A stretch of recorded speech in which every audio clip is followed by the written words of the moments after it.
So, we have one more question for you in today's interview. What do the humanities mean to you?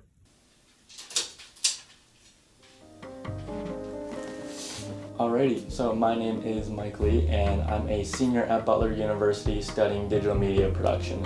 And for the past 6 months, I've gotten the opportunity to be the digital media storytelling intern for Indiana Humanities, which is a local nonprofit here in Indianapolis.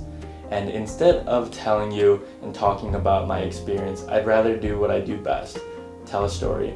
And my story begins in Angola, Indiana, for the unveiling of the Sojourner Truth statue.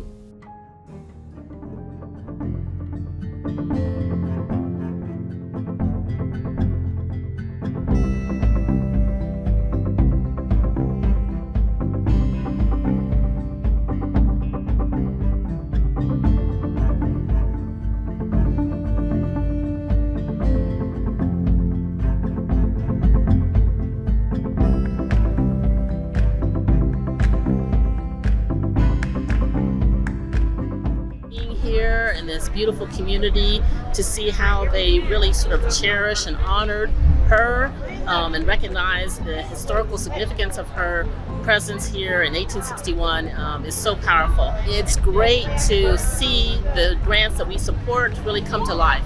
So I'm very honored to be here.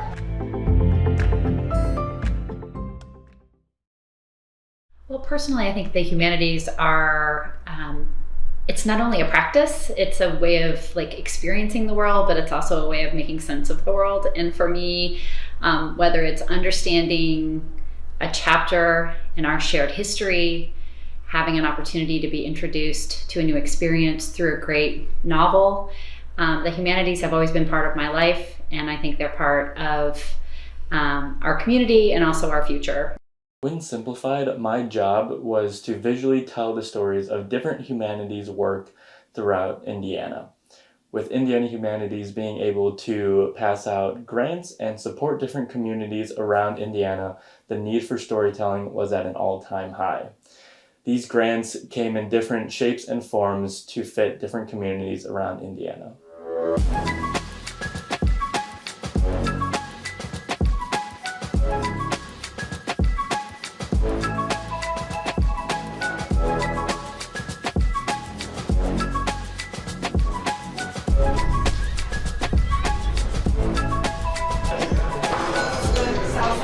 District. This is where the ice from Cedar Lake was taken. So those boxcars are chock full of ice. I know it's gonna be a lot, so. Get you one more song. I've never seen a Grumman. Perfect for the park too. Yep. You can go head on round, ma'am. Thank you very much. Welcome aboard. So here we are down at Cedar Lake, about to go on a steamboat ride. This is funded through one of our collaboration grants. So kind of excited. It's the first time I've ever been on a boat that we funded. Ladies and gentlemen, welcome aboard the Dewey Line. Right now we are leaving Lassen's Resort Hotel. It's 1920 and you are aboard the Dewey Line of boats owned by the Lassen brothers. We're recreating and bringing back to life a piece of Cedar Lake history in a way that no one's experienced in over 70 years. This is an attraction that's bringing them out for the first time, and now we can tell them the story of Cedar Lake because it includes a museum tour as well with their steamboat ride. So now they're able to come inside, learn all about the history of the community, and hopefully a passion will be ignited for historic preservation and for learning all about the opportunities that used to be here and how we're trying to recreate them here at the museum at Lassen's Resort. So the railroad literally put in a playground for their people, right? They had a beer garden and a dance hall, and you can play all sorts of games and everything you can. And so they did that. Now it's the Lake Region Christians. No, it's not. Now it is Cedar Lake Ministries. You have the Cedar Lake Historical Association and the Heston Steamboat Museum, which had partnered before, but this really brought them together in a way that focused their efforts, that really grew that relationship. Now they're thinking about ways that they can continue programming in the future.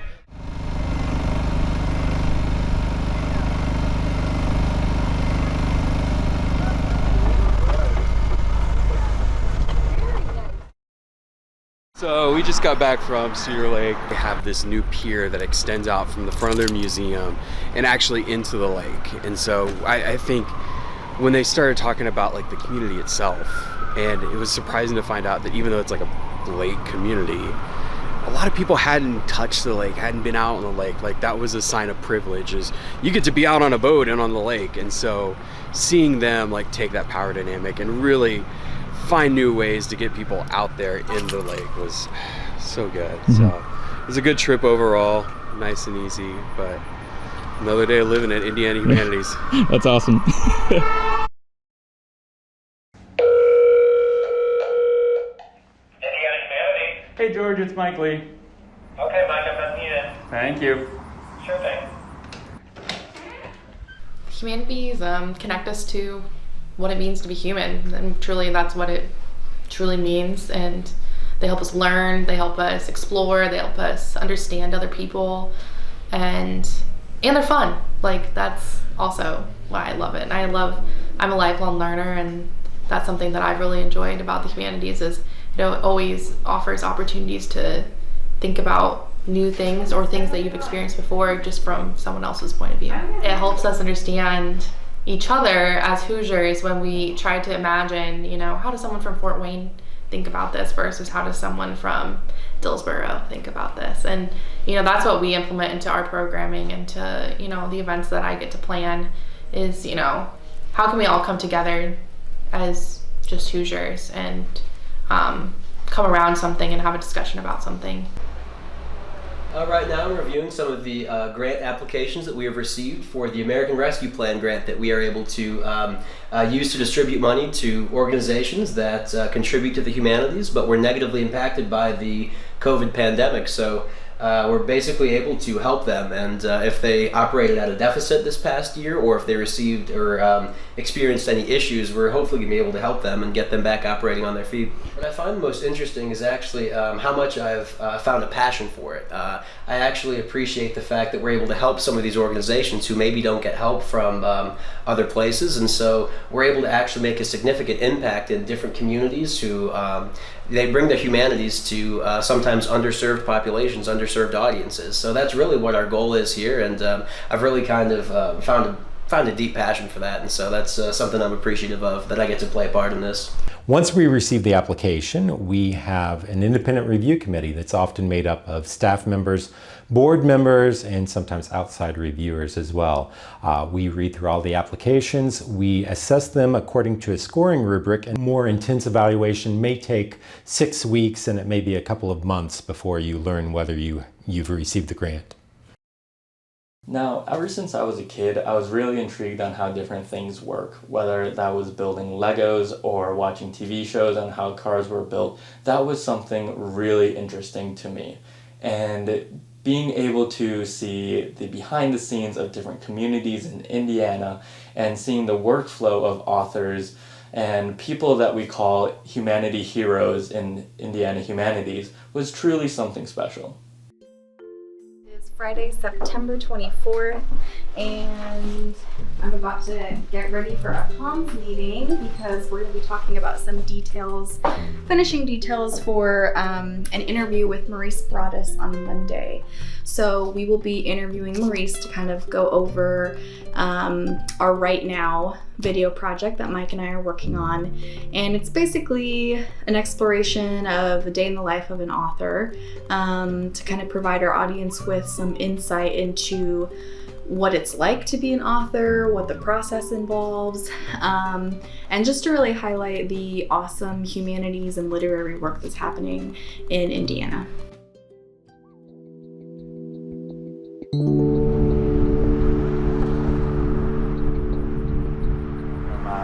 So I'm here with Indiana Humanities, and we're doing kind of like a feature of like what's like a day in the life of an author.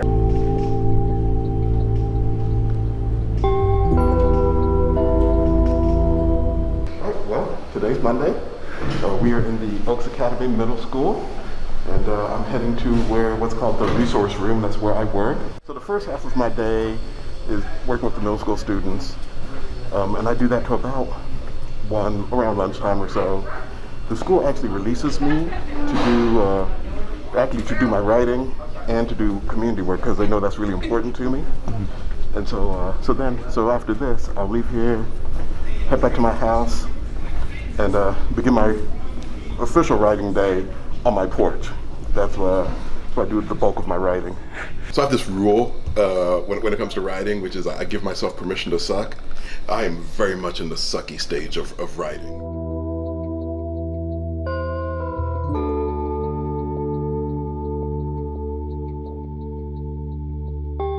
Think about the folks who I came up with, and the thing that separated us, it wasn't a matter of talent, and it wasn't a matter of necessarily opportunity. It was more about, did we just stick with it?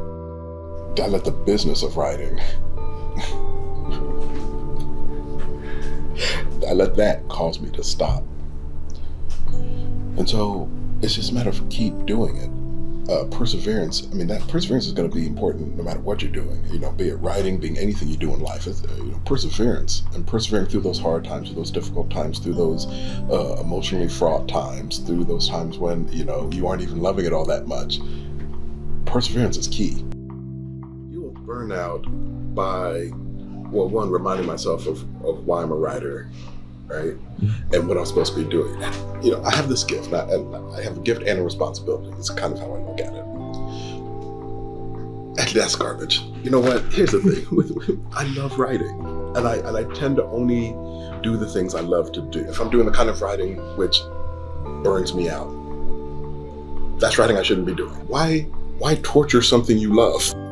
But so much of my writing starts with me just dreaming. It's dreaming about better possibilities for myself, possibilities for my family, possibilities for my community. Give yourself permission to just dream.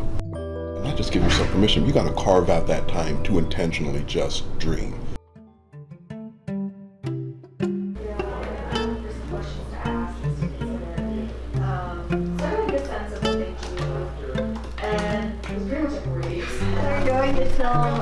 Chris White, out towards Greencastle. Or Greencastle, not Greenfield. There's Sorry. There's too many. Greencastle.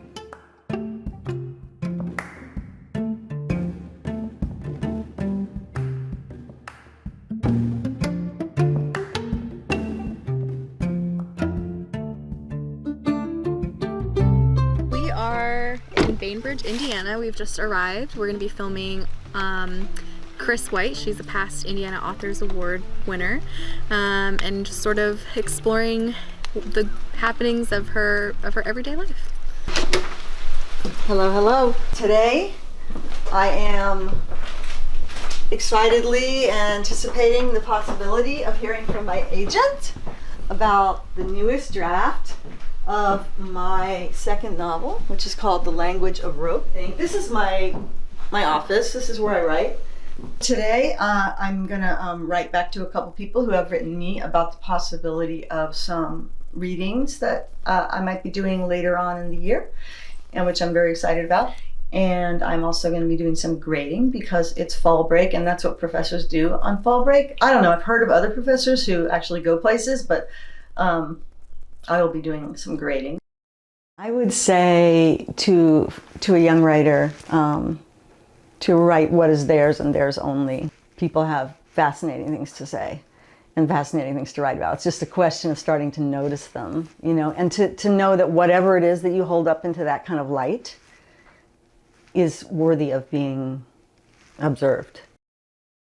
I think it's a great gift to be able to work for Indiana Humanities because it's a way for me to kind of engage that personal passion and bring the skills that I have, such as they are, to bear for the mission of the organization. So it's inspiration to me. It's just everything. It's the lens that I look at life with, and that's why I love it.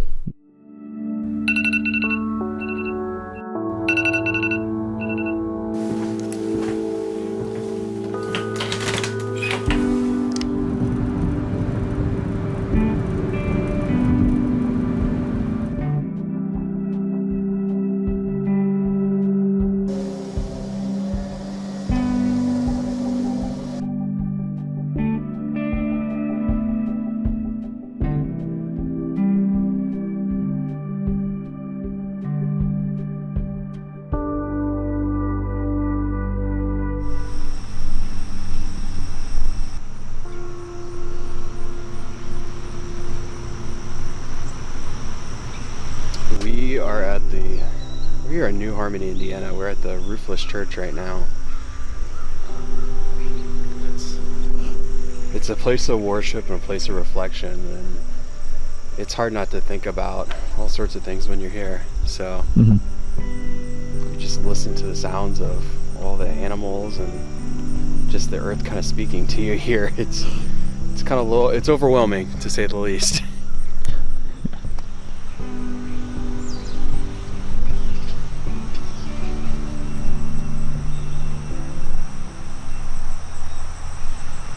Through Indiana Humanities and the Waterways exhibit, we've been able to cultivate partnerships that you wouldn't typically imagine with a history museum. We've worked with the Nature Conservancy as well as the United States Geological Survey, which has been really interesting to connect kind of our history with science and our present with our conservation work with the Wabash River. So we are hosting the Waterways exhibit here at the Athenaeum, and it's kind of serendipitous because the Athenaeum was actually inspired by the Wabash River. So it fits really well in this space.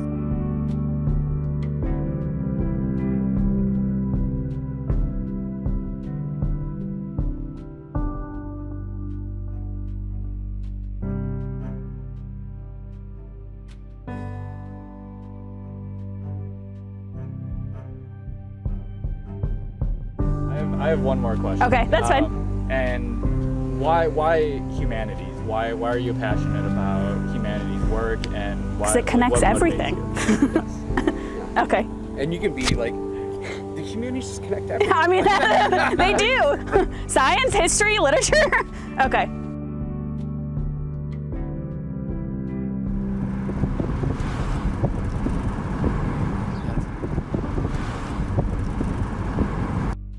The last 6 months started out as something just to fill out an internship requirement for school, turned out to be something truly remarkable. Going on these road trips and seeing people and communities unite around the power of humanities was so eye-opening. And not only was it eye-opening, but it was also inspiring for me to take action in my own life, to see the world around me in a different light, and to really stop and think on the different communities and how we all are connected to the humanities. Seeing people being so passionate about educating others on history, literature, and ethics was something truly inspiring to me. And I've also learned that humanities looks different for everyone. So, what does it mean to you?